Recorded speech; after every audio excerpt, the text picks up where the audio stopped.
Now, how much of Aristotle does Justin know? And then would Justin take Aristotle's discussion of substance and accidents and flip-flop what Aristotle understood, what the relationship of substance and accidents were? Okay, this is what Thomas does in his articulation later. What becomes the accepted orthodoxy at the Fourth Lateran Council in Yes, right. 1245 or thereabouts, when the doctrine is actually given official standing. Mm-hmm. They take Aristotle and say, okay, a substance is what stands under the accidents, the perceivable characteristics of bread. It smells a certain way, it tastes a certain way, it has a certain texture. Sure. Wine smells a certain way, tastes a certain way, has a certain fluidity.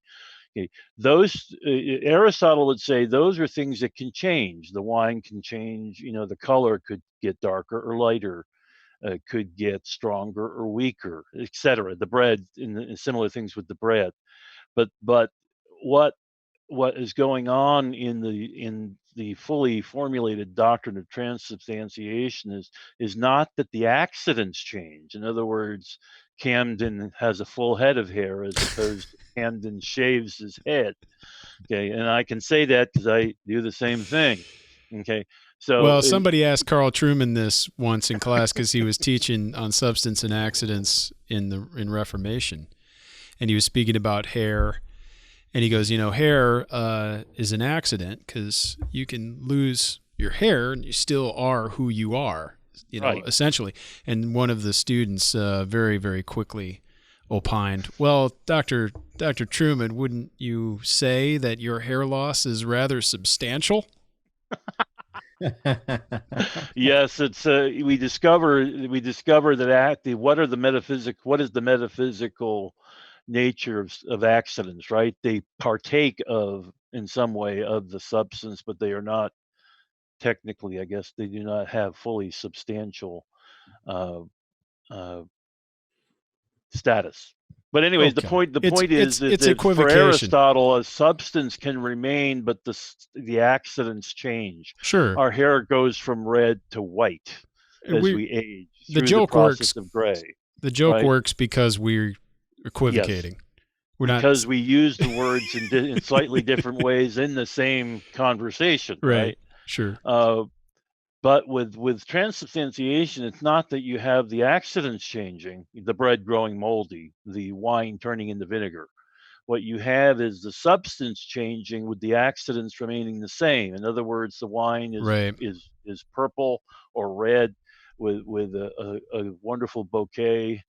Your bread is if you're going with leavened bread, Right. it's full and chewy and crusty and requires a fair bit of the exercise of your jaw muscles, etc. So But the let me point give is let me give an that's example because for the computer programmers, because it's so rare that I easy. get to use a computer programming Hey, example for the programmers, but when we have one, we got to use it.